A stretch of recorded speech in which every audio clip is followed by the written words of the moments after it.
على سيد الثوريين.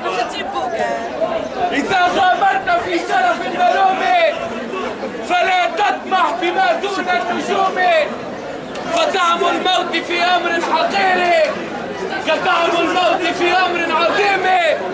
والأمر اللي واقفين عليه اليوم طلبة كلية العلوم بالزرد هو أمر عظيم، هو عرس داخل الجامعة التونسية. هو فما شكون حب ينغص عليكم العرس هذايا، فما شكون حب يحرمكم من الفرحة، فما شكون حب يحرمكم من حق اختيار من يمثلكم في المجالس العلمية.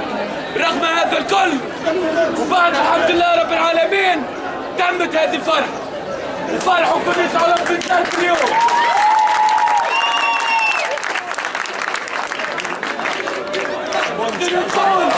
اليوم عرس داخل الجامعة التونسية، يعني عرس الكل طلبة علوم كلية علوم بالزرد، تابعة الاتحاد العام التونسي للطلبة أو تابعة كل الاتحادات وكل عمل على الاتحادات النقابية داخل الجامعة.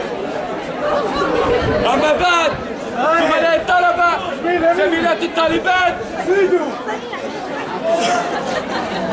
أما بعد زملاء الطلبة زميلات الطالبات باسم الاتحاد العام التونسي للطلبة نشكر كل من صوت ورشح ممثل مرشحينا خونا أحمد فلاح وخونا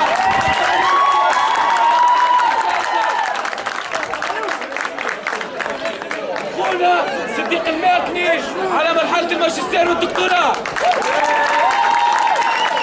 ونتوجه رسالة شكر لكل من أعطى فينا ثقة لإصلاح الجامعة التونسية. والسلام عليكم.